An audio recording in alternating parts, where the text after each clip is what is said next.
Okay, tonight begins a three-part series on angels and the first Christmas. This was Albert's idea.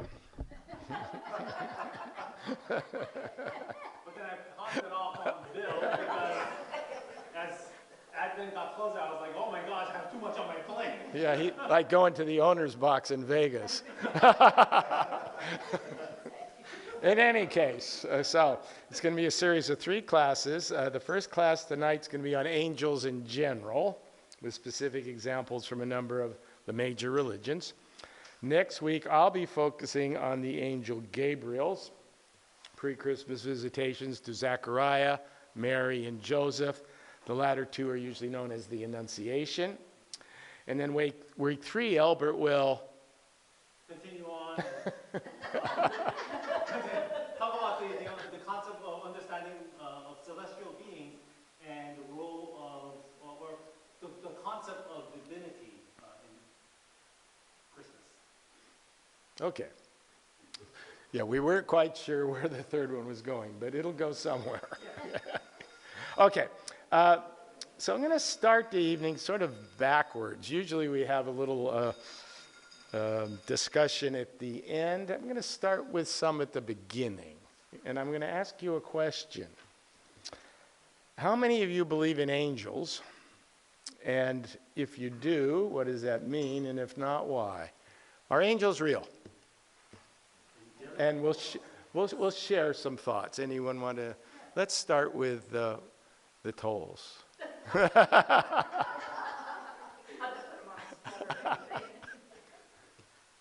When you think of angels, if I came in and said, I just had the visit of an angel, what would you say to me? Amen. Okay. Peace. Amen. Or any thoughts? Are angels real? Yes, the question is, are they real, or is it a manifestation that has been given as a way of people saying God spoke to them? Okay, so just a symbolic representation, okay? What do you think, Reverend Albert? Yes. They're real. Angels are real, okay? They're real. No. What does real mean? Yeah.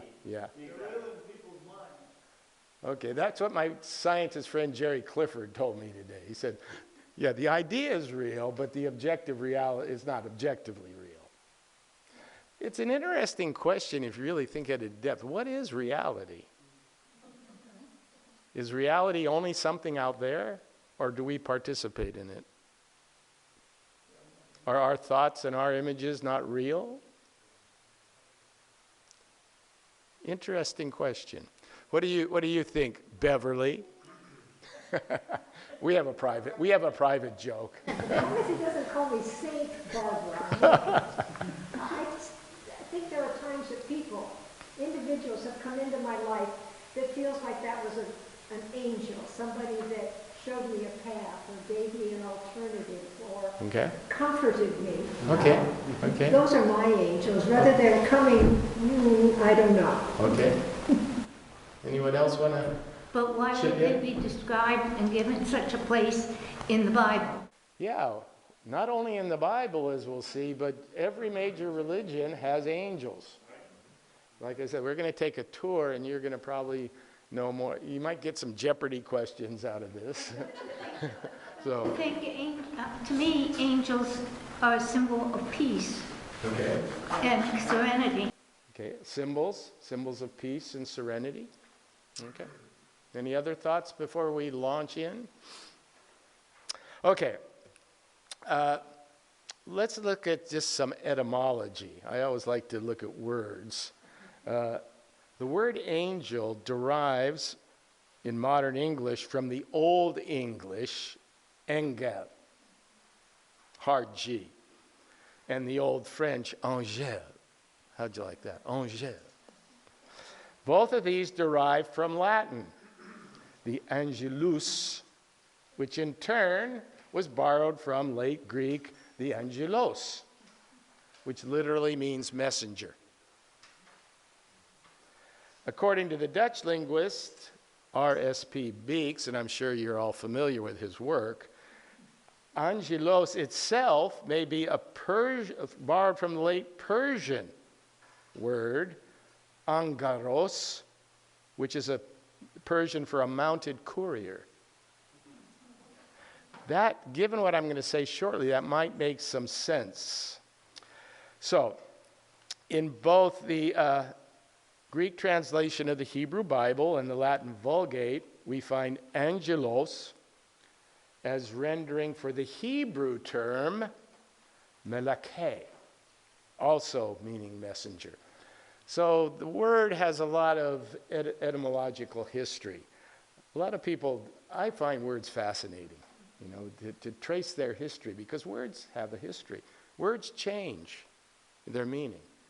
When we use, for example, when we use the word virtue, we tend to think of that as, I don't want to sound sexist here, but sort of a more feminine idea of the virtuous.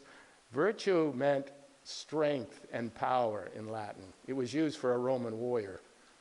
So over time, that word has changed. So anyway, that's a little bit of the... So in the various theistic traditions, and that's where you have a monotheistic deity, an angel is a spiritual being who serves God. Now, the theistic religions are what we call dualistic. There's the God beyond creation, and then there's creation. So what has to happen if there's, the supernatural isn't quite the right word, but that beyond creation and creation, if you're going to have communication, what has to happen? There has to be some sort of mediation. Okay? There has to be some sort of mediation. This has been one of in the dualistic, monotheistic, theistic religions. This is where angels come in. They are often the communicative spirit. That's not the only means. And this gets a little dicey, especially when it comes to angels. I sort of divided it up into three things. There's revelation, okay, when God speaks directly somehow. For example, with Abraham, there's nothing, it just says God commanded Abraham to do this. There's no initial vision of an angel. Later there will be. But some say that with Moses it was a command. Others say there was an angelic vision. Okay, so that's one way. In the Qur'an, it's direct revelation from God to man. That's one way of mediating it. Another way is called incarnation, where the deity somehow takes human form, incarnate in the flesh. You see that in the Christian tradition. You see that in the Hindu tradition with Avatar. The deity actually takes on human form. And then there's the angelic messengers. And this is where it gets interesting, especially if you look at scriptures, because they're rankings of angels, and they're not all of the same power. In the Hebrew Bible, there's the common notion of the angel of the Lord. Then there are archangels. Then actually, according to the Catholic tradition, there's 9 categories. You can go home and find them out. Most people think archangels are at the top. Archangel's number 8. The reason people think archangels are the top was because of John Milton in Paradise Lost. So in any case, so there's all these rankings. So there's always the question of what is the actual messenger? Is it God? Is it a messenger of God? Because then there are other angels who just give messages, might not be from God. They're just divine messages. So the reason I'm raising this, it's not all that clear. If you're reading in Scripture and trying to find out exactly what it is, there's a range. It can range from somehow God speaking, or the angel speaking for God, or the angel speaking for some spirit. Anyway, so but we do find angels and all the different religions have categories of angels. They have hierarchies, and I'm not going to go into all those, or that would really get confusing. But what I want to start with the religion known as Zoroastrianism, and that is important, as we will see. So Zoroastrianism is an ancient Iranian religion. It's one of the world's oldest faiths, based on the teachings of the Iranian-speaking prophet Zoroaster. It teaches a dualistic cosmology of good and evil, with Zoroaster exalting an uncreated and benevolent deity of wisdom known as Ahura Mazda, the God that is good. In contrast, there is a deity, I guess we call it, Ahriman, the evil one, with whom the forces of Ahura Mazda are in constant battle. And much of Zoroastrian religion is about this battle at various levels: cosmic, historical, and individual. We're all involved in spiritual battle between our better angels of our nature, if you want to call it that, the angels of Zoroastrianism, and the demons, which are the elements of the evil god. And they're in constant battle. Zoroastrianism says in the long run, Ahura Mazda is a little bit more powerful, and so in the end, 51% will beat 49%. At the end of time, good will win. But until that time, the cosmos is a constant battle. And in this process, Ahura Mazda is helped by a number of angels. And there are three basic categories of angels in Zoroastrian thought. The Ameshaspentas are emanations of Ahura Mazda, sort of the good qualities. Initially, they were abstractions, like in Islam, the names of God. They represent compassion, righteousness, goodness. Over time, they become personified. They take on personal images, and they are seen to be able to help in this battle. Then there are what are known as the Yaztas, or the adorable ones. And these are spiritual beings who are always trying to protect you from your temptations. That's their role. Their role is to protect humans from the evil one, Ahriman. Then there are the Fravashi, or the guardian angels. In Zoroastrianism, it is taught every person is accompanied by a guardian angel. What was that? Pinocchio? No. Yeah, okay, yeah. Yeah, angel, oh yeah. And yeah, who acts as a guide throughout your life. So you're raised to believe you have a guardian angel who can be your guide. Originally, these angels patrolled the boundaries of the ramparts of heaven. But then they volunteered to descend to earth to deliver divine messages and give aid to people. Notion that it's hard to do it alone. You need some help. And the help is there in the form of your guardian angel. In fact, Ahura Mazda in the text advises Zoroaster to invoke them for help whenever he finds himself in danger. So whenever you find yourself in a situation of danger or temptation, call on your guardian angel. That's the idea in Zoroastrian thought. Now it's interesting. The reason I think Zoroastrian angelology is so important is a lot of scholars suggest that there's been a major connection between Zoroastrian angelology and Hebrew angelology. Why? Do you remember this? The Babylonian captivity, 587 to 537 BCE, when the Assyrians conquered Judah, destroyed Jerusalem and took Jewish leadership to Babylon. That's why it's known as the Babylon, where they were exiled.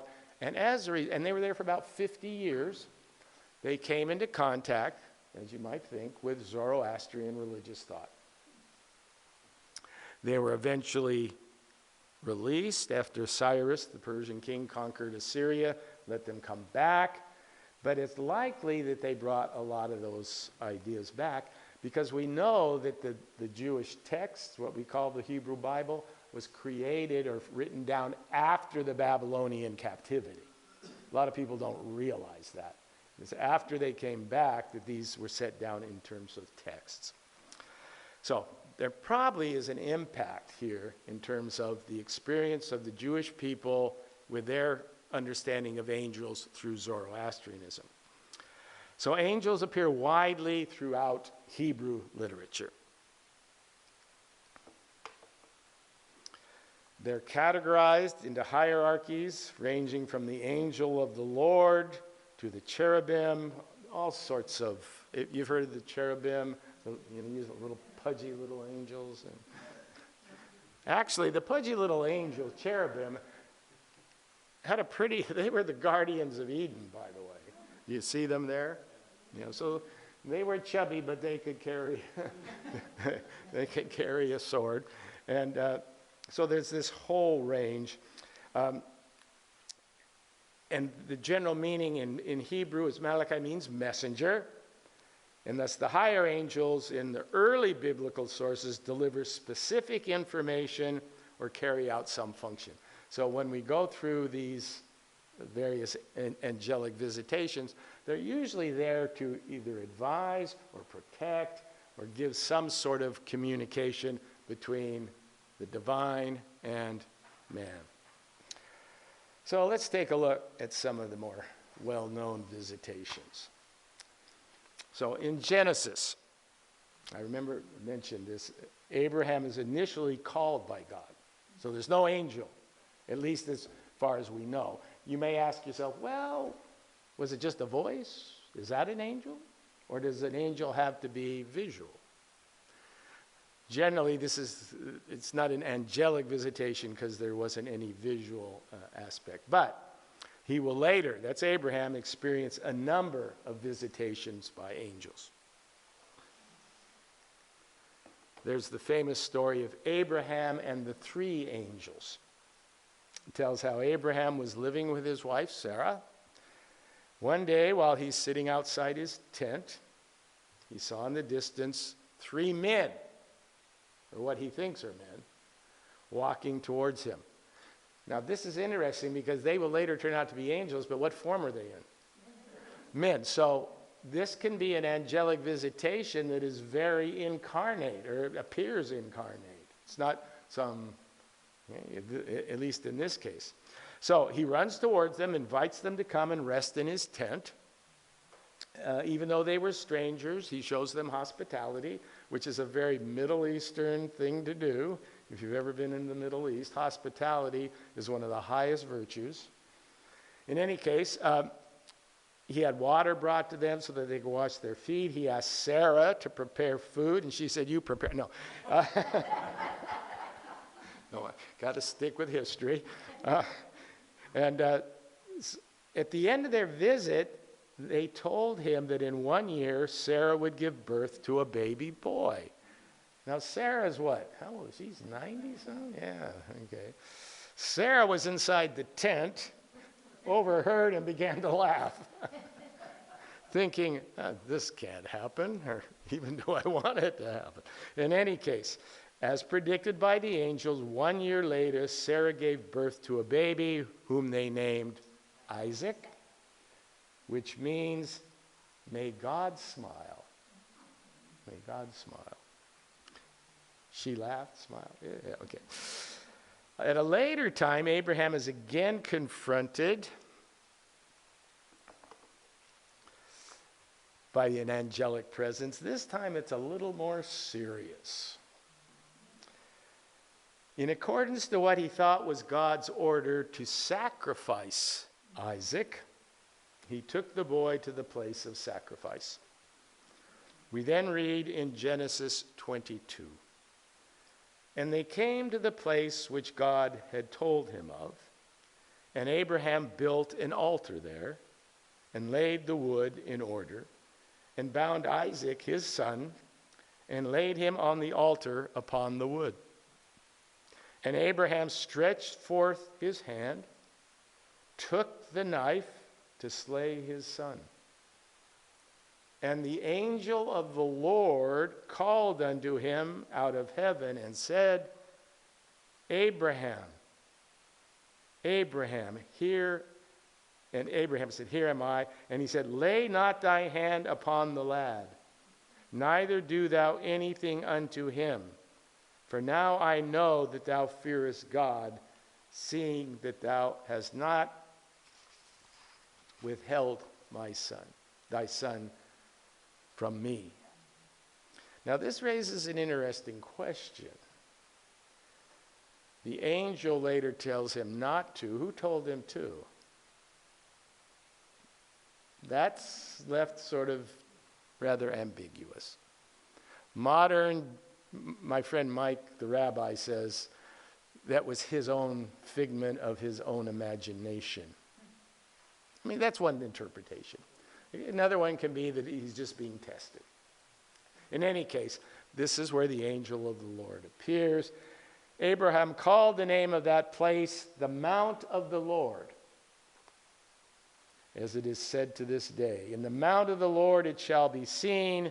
And the angel of the Lord called unto Abraham out of heaven a second time, and said, By myself have I sworn, saith the Lord.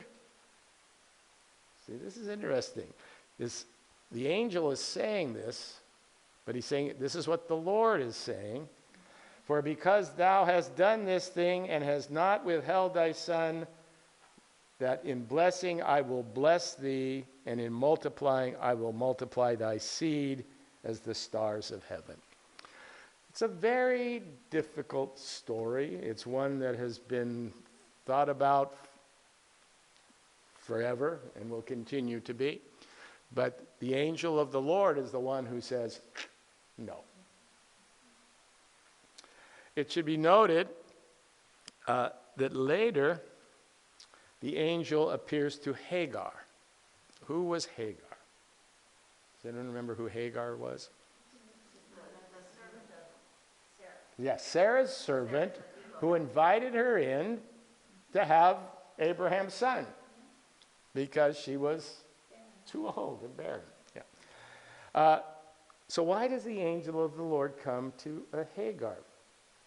He found her near a spring in the desert. It was the spring that is beside the road to Shur.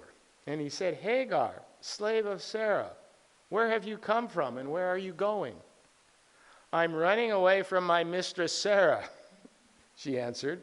Then the angel of the Lord told her, Go back to your mistress and submit to her. The angel added, I will increase your descendants so much that they will be too numerous to count. Why had she run away? Sarah was mistreating her because she was jealous, even though she had organized the situation, which just tells us the humanity in all of this. When we look at these biblical figures, they were people. They got jealous. They did all the things, and they had all the flaws that everyone else has. We tend to forget that because they're in Scripture somehow. Okay. So one of the famous stories of angels in the Hebrew Bible is Jacob. This is when Jacob, who is a patriarch, wrestles all night with an angel. The story is found in Genesis 32, 22 through 32. It's also referenced in Hosea.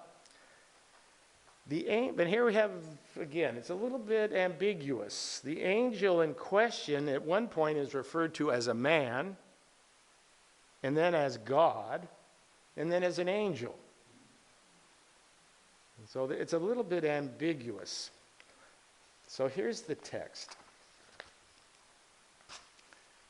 When the man saw, that's the man now, And this is in the text. When the man saw that he did not prevail against Jacob, they're wrestling, he touched his hip socket, and Jacob's hip was put out of joint as he wrestled with him. Then he said, "Let me go, for the day has broken." But Jacob said, "I will not let you go unless you bless me." And he said to him, "What is your name?" And he said, "Jacob." Then he said, "Your name shall no longer be called Jacob, but Israel. For you have striven with God." Now this is interesting. I like this. "You have striven with God and with men, and you have prevailed." He won a wrestling match with God. Or at least a man or an angel or somebody representing God. What's the message there? It's okay to wrestle with God. If you've ever been to a bar mitzvah, that's one of the things the young, or a bat mitzvah, they're required to give some passage and critique it, which is seen as wrestling with the scripture. You know, it's okay to wrestle with God. God's big enough. He's not going to have his feelings hurt. Okay. As we know, God also speaks to Moses. But again, is it God or is it an angel? Sometimes it's presented as an angel coming out of the burning bush. As recorded in Exodus, it says, "And the angel of the Lord appeared to him in a flame of fire out of the midst of a bush. He looked, and behold, the bush was burning, yet it was not consumed." In relationship to Moses, it should be noted that the Ark of the Covenant, does everyone know what the Ark of the Covenant is? It was the wooden chest, covered in pure gold, with an elaborately designed lid called the mercy seat that contained the stone tablets of the Ten Commandments. Part of its lid is decorated by cherubim. So there are angels on the Ark of the Covenant. Do you see the connection? Why would there be angels on the Ark of the Covenant, which holds the Ten Commandments? What does that symbolize? What are the Ten Commandments? A message. So the cherubim represent, this is, the Ten Commandments are a message from God. One of the more strange appearances of the angelic figures in the Hebrew Bible is found in the first chapter of Ezekiel. From a distance, I don't know, can you see that one pretty?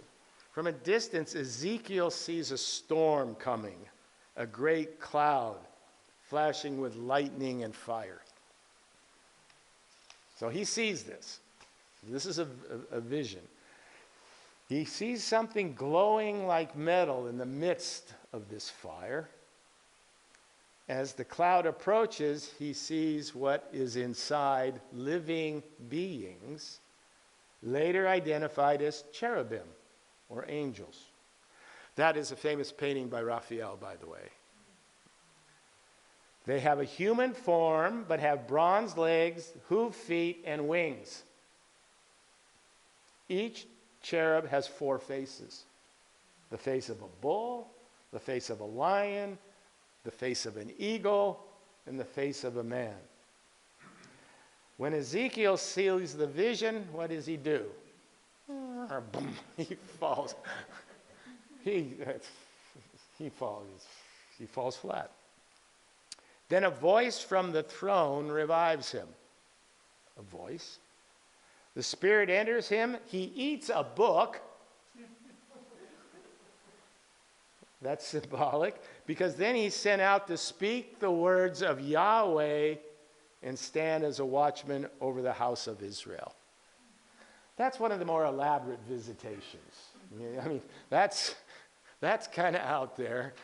But again, is it just symbolic? Does it actually happen? That's up for you to discuss. And then there's, of course, the angel Gabriel, who doesn't just appear in Christianity, but appears also in the Hebrew Bible. Most prominently, does anyone know what book? The book of Daniel. The book of Daniel. According to the Jewish Encyclopedia, Gabriel takes the form of a man and stands at the left hand of God. The name is often translated as meaning the strength of God.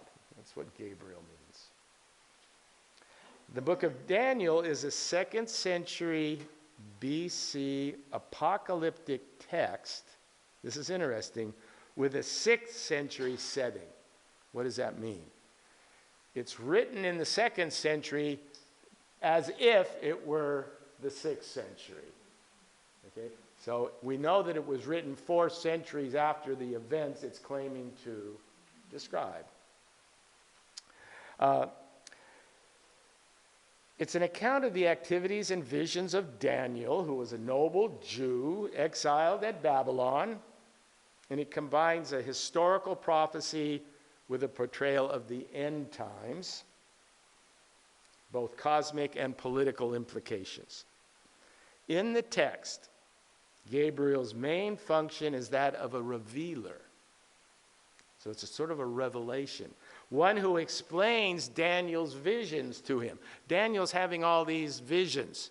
And he's saying, what does this all mean? Well, the angel appears, Gabriel, and he explains. Thus we find Daniel proclaiming, I was trying to understand what my vision meant when suddenly someone was standing in front of me. And it wasn't a psychiatrist. I heard a voice call out, Gabriel, explain to him. Now, this is interesting. A voice calls out, calling on Gabriel to explain the meaning of what Daniel just saw. So now we have both the voice and the angel. Gabriel came and stood beside me. I was so terrified that I fell to the ground. Yeah, I think if you had a visitation like this, you might fall to the ground, probably surprise you. He said to me, mortal man, understand the meaning. The vision has to do with the end of the world. That's why it's called apocalyptic. Gabriel's message also proclaims that just as the God of Israel saves Daniel from his enemies, you know, Daniel in the lion's den, so he would save Israel in their present oppression. So this text has both metaphysical and political implications. And the angel and the voice are there together. Gabriel also appears in the book of Ezekiel. I couldn't find an image of that, but in that book he appears in chapter 9 if you want to go home and check it out. He's tasked by God to go through the land of Israel and mark the foreheads of those who will be spared from judgment. I don't know how many he found. Okay, and then just briefly before we move to Christianity, there's Gabriel and Daniel. There's the archangel Michael. Who was he? Well, he's found in a number of the texts, the Old Testament texts. The earliest surviving texts mention his name are the 3rd, 2nd century BC, where he is the chief of the angels and archangels and responsible for the care of Israel. He appears in the book of Daniel as one of the chief princes. We will see him again in the Christian angelology.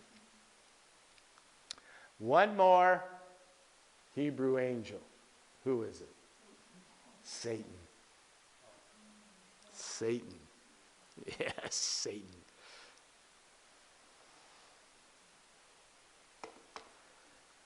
The book of Job 1:6-7 describes Satan appearing before God with the other sons of God, a reference to the angels. Notice, what does he have in that picture? He's got wings. So later traditions will describe Satan as a fallen angel, although you don't find that in the Hebrew Bible. Led him to want, because he wanted to be God, this idea of pride. How I think it is in Isaiah. So anyway, it's been interpreted through Isaiah. Here's the passage. It doesn't specifically say Satan, but I think it's been interpreted by some to refer to Satan. How are you fallen from heaven, O day star, dawn, son of dawn? How you are cut down to the ground, you who laid the nations low. You said in your heart, I will ascend to heaven above the stars of God. I will set my throne on high. I will sit on the mount of assembly in the far reaches of the north. I will ascend above the heights of the clouds. I will make myself like the Most High. So we find this notion of Satan having fallen because of pride. All right, let's move to Christianity. Next week, we're going to, like I said, we're going to focus on the Gabriel's visitations.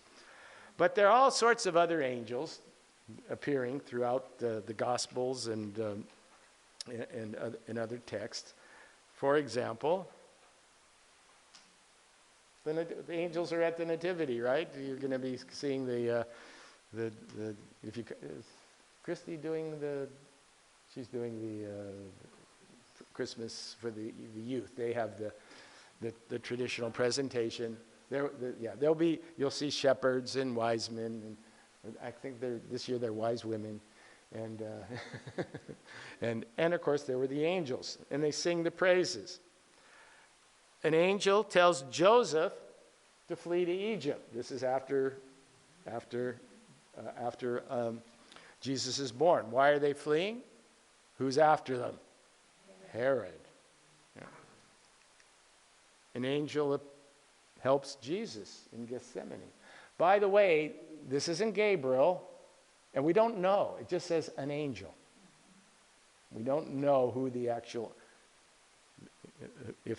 names of these angels. Angels had an important role in the resurrection.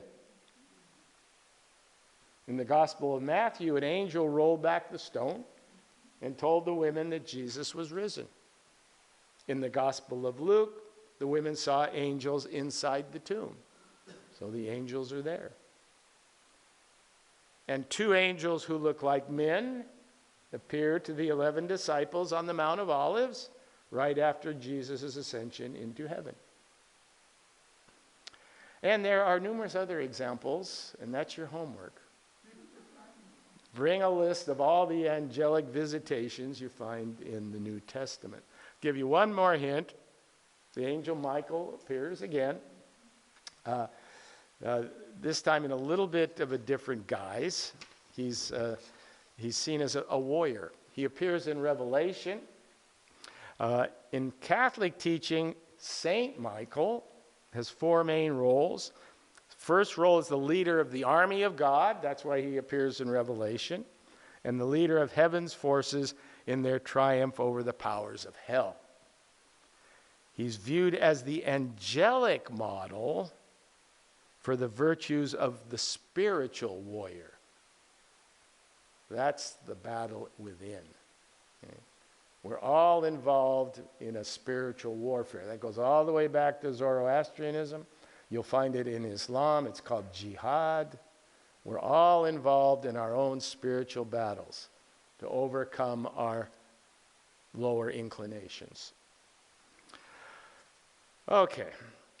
According to the Catechism of the Catholic Church, there are 9 orders of angels. Again, the archangels are number 8. I thought they were up near the top, but Gabriel only ranks number 8 for some reason. According to the Catechism, the existence of the spiritual, non-corporeal, non-physical beings that sacred scripture usually call angels is a truth of faith. It's an article of faith in the Catholic Church. The witness of scripture is as clear as the unanimity of tradition. The Catechism adds, the whole life of the church benefits from the mysterious and powerful help of the angels. From its beginning until death, human life is surrounded by their watchful care and intercession. Maybe going back to the Zoroastrian notion. But that's part of the Catholic Catechism. Finally, in the religion of Islam, we also find angelology. In Islam, angels are believed to be heavenly beings created from a luminous origin by Allah, or God. They have different roles, including their praise of Allah. They're constantly praising Allah. They're interacting with humans, defending against devils. Do you see the constant sort of theme throughout all of this? Angels have 3 or 4 roles, and you find these in all the traditions. They're both seen as metaphors and, for some, anthropomorphic realities. As in Zoroastrianism, there are also guardian angels. There are also angels who are busy at this very moment recording your deeds. That's a kind of scary thought, right? Oh, you did this. Or, oh, you didn't do this. Santa's help. This time of the year. Yeah. Okay, so the Qur'an is the principal source for the Islamic concept of angels. But you also find features in something known as hadith literature, which are the commentaries, and also in Sufi mysticism. Modern scholars tend to see that these are metaphorical interpretations, but the majority of practicing Muslims see them, as perhaps many practicing Christians or Zoroastrians, as actual spiritual entities that have form. One of the most important angels in Islam is Gabriel, but he's known as Jibril in Arabic. Jibril. His main responsibility is to communicate the words of Allah to his prophets. It says, it is Jibril who is said to have revealed the Qur'an to Muhammad. And thus he is considered a type of Holy Spirit. Do you notice anything in this photo that's sort of unusual? Jibril's on the left because of the wings. You notice on the right? There's no face. It's because you never show the face of Muhammad. You'll never find a picture of Muhammad because it's thought that that would be idol worship. Theoretically, Muhammad is not to be worshipped. He's only the messenger. It's his message, not Muhammad. In any case, if you ever see, you'll see it's sort of fascinating. Jibril is mentioned in the Quran as follows. Jibril brings down the revelation to your heart by Allah's will. A confirmation of what went before, guidance and glad tidings for those who believe. If you turn in repentance to Allah, your hearts are indeed so inclined. But if you back up each against him, truly Jibril and every righteous angel will back him up. It's interesting. Do you know who Salman Rushdie is? Who wrote a very controversial novel called Satan. How am I forgetting? Satanic Verses, which he was attacked and was recently just attacked again. A fatwa was put out against him. He starts, well, you can see why this might offend Muslims. First of all, he refers to some of Muhammad's wives as prostitutes. But, I don't know, I guess it's, creative license. In any case, but he also throws in the idea that Jibril got the message a little confused. Because if he's the messenger, messengers can always do what? You play telephone? So he introduces that idea too, which then says, what about the Quran? To a believing Muslim, it might be corrupted by this guy. So in any case, that's not the standard belief. Gabriel, he's also known for his famous accompaniment of Muhammad on what is known as the heavenly journey, where Muhammad is said to have traveled to the Al-Aqsa Mosque. I don't know if anyone's been to Jerusalem. The Golden Dome is not the Al-Aqsa Mosque. That's the Dome of the Rock. The Al-Aqsa Mosque is this one down here, to the left. He said he traveled there with a heavenly messenger. Then he went to a heavenly ascension where he met with Jesus and Moses, and he learned the prayers to take back to the Muslim community. But Gabriel, can you see in that? I don't know, maybe in that, he's on his horse, but Gabriel's with him. Jibril is accompanying him on his night journey. Two others, and then we'll try and wrap this up, that are very famous in Islamic tradition are Munkar and Nakir. The denied and the denier. In Islamic eschatology, that's at the end of time, either for the history or for your individual life, they are angels who test the faith of the dead in their graves. Because when you're in your grave, according to Islam, your soul is still there.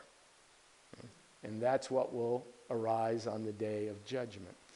Muslims believe that after a person dies, his soul passes through a stage where it exists in the grave, and then there will be three questions that you're asked. Who is your Lord? What is your religion? Who is your prophet?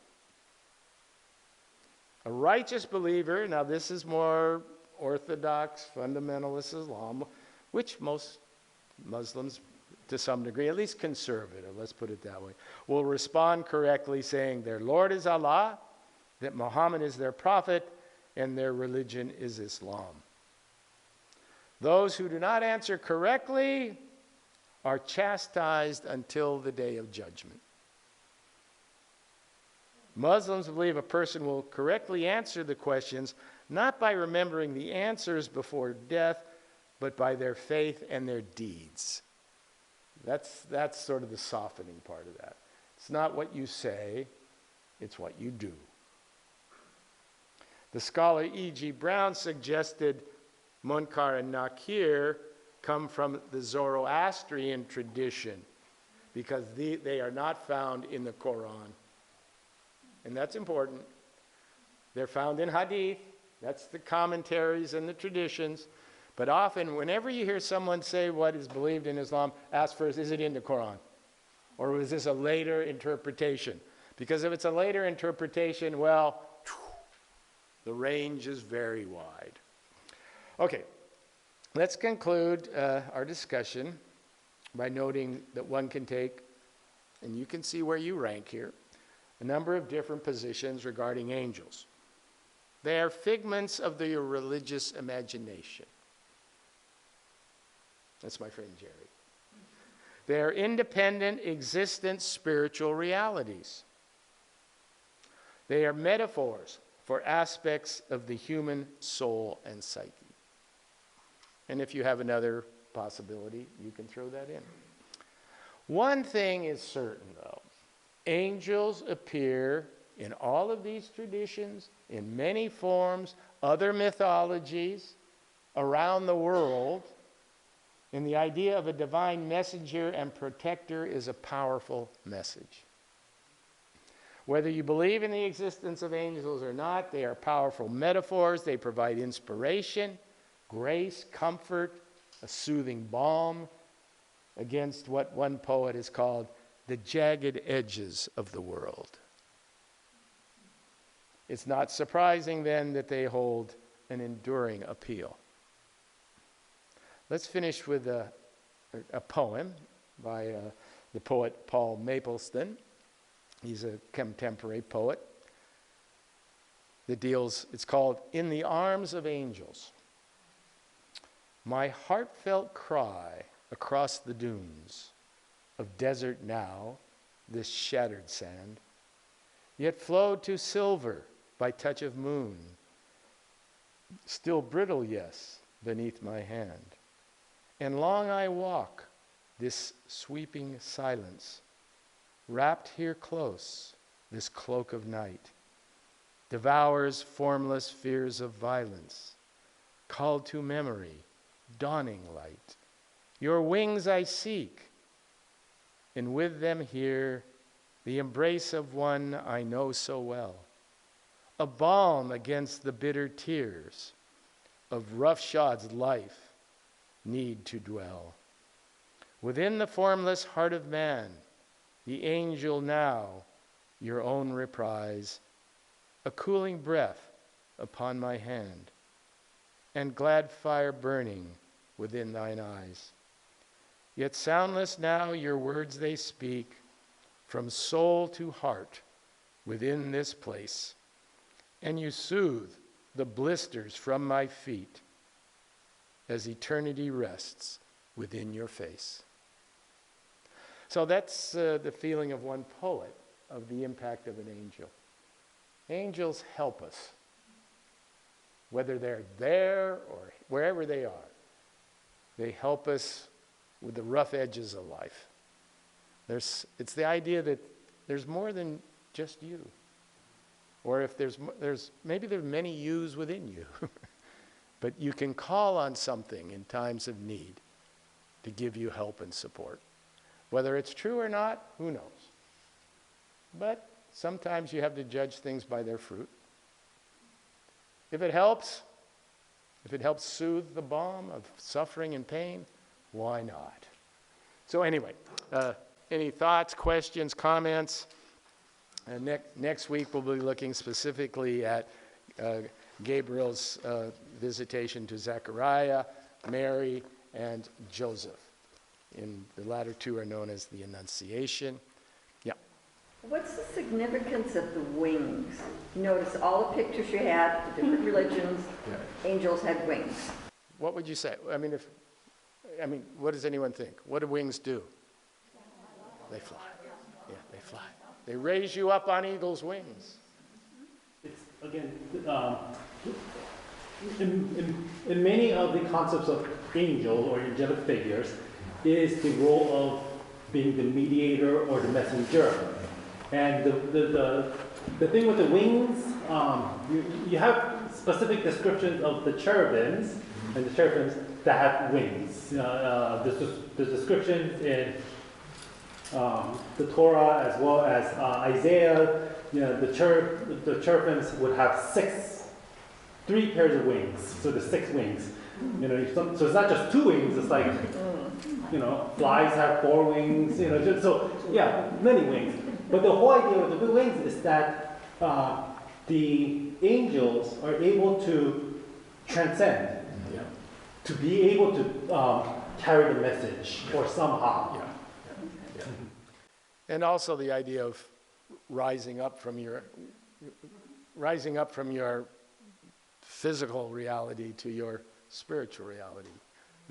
We always think of up as better. I don't know why. Maybe it's because you're buried in the ground. Any other thoughts, comments? Dave? I've often wondered, ever since I was a kid,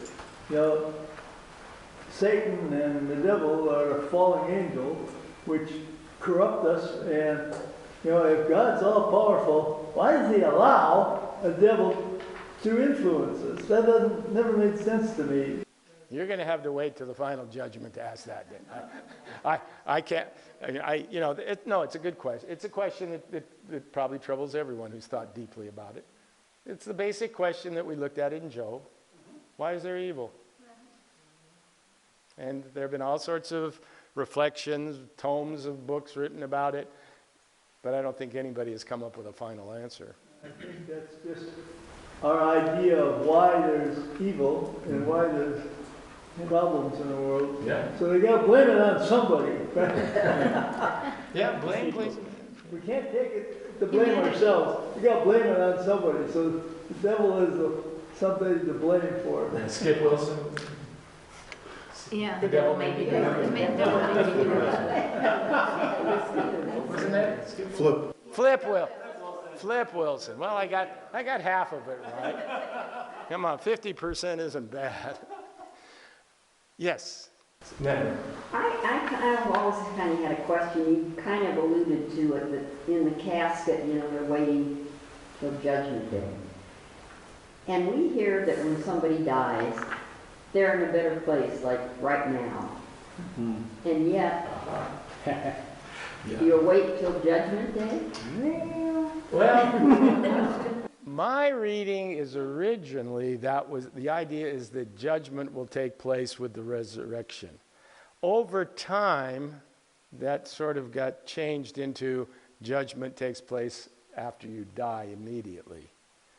But I think technically by the scriptures, and in the Quranic version, no, it's the day of resurrection. Everyone will be judged.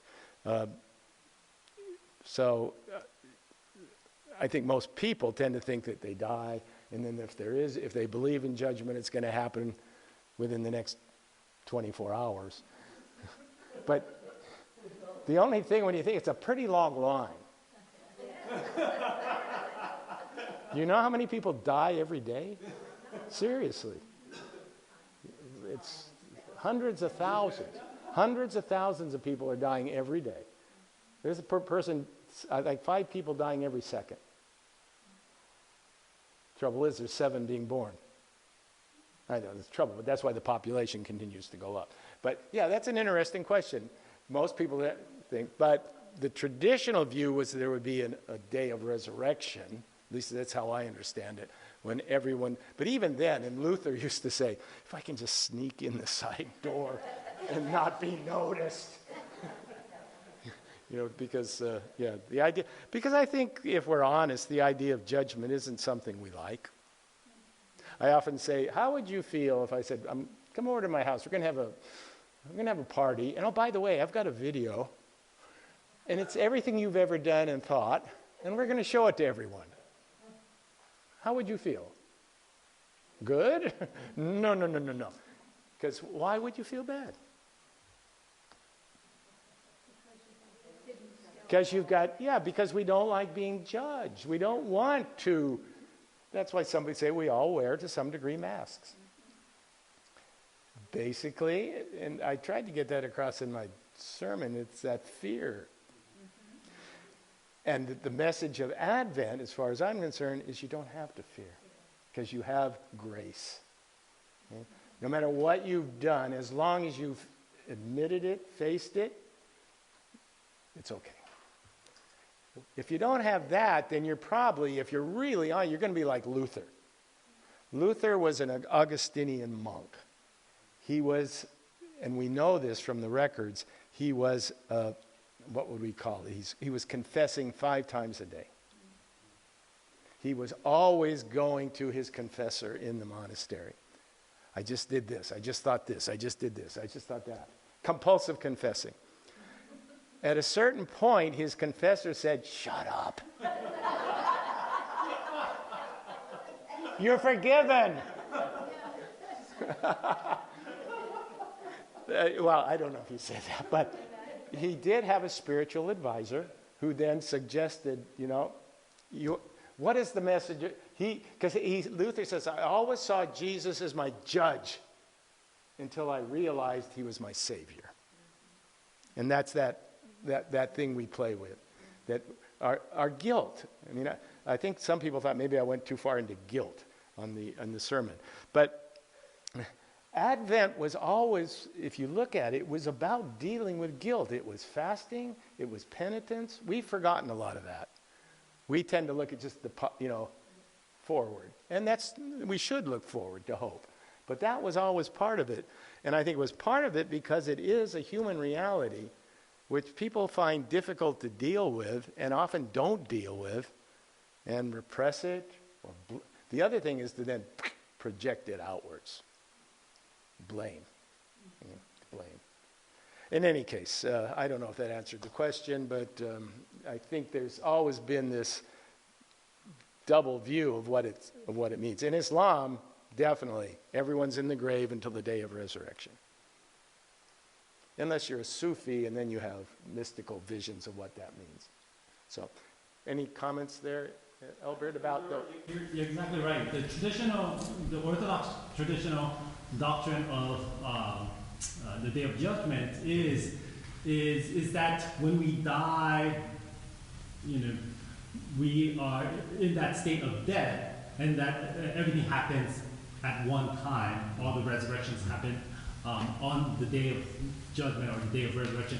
It happens all at the end of time. And so then the question is, how long do you just kind of lie there, right?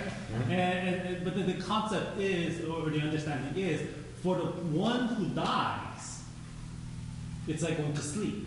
Or it's like going into an operation and you have the anesthesia, right? It's a sleep where you don't dream, right? It's just like they tell you to count backward from 10, 9, 8, 7, wake up. It's like, what happened? So for the one who dies, it's instantaneous. But again, this is traditional doctrine, but the resurrection actually all happens simultaneously. But we won't know till we get there, right? Is this when purgatory is part of the process? Well, that's a different... Yeah, that... We gotta go class on some of the other doctrines. Purgatory was a Catholic doctrine that it recognized, I think, that everyone's going to end up in hell unless there's some sort of middle ground. Those who have sinned, but not to the ultimate extent, and whoever defines that, are then in purgatory, but they can be brought out from purgatory by prayer and cash. Yeah, indulgent. So, I can use this as a little plug for our next series. In January. We're going to be starting off the next season, or semester. So in January, our first set of classes are going to be on the sacred texts. And so we'll be looking at the Hebrew Bible and the commentaries in the Jewish tradition. We'll be looking at, of course, the New Testament and the different parts of it, but also the Apocrypha, which is part of the Catholic Bible. And in the Apocrypha are stories, particularly from the Maccabees, that explain why, where the theologies of the practice of indulgences and the theology of purgatory is explained in there. And that's why for Protestant church, we're like, where did that come from?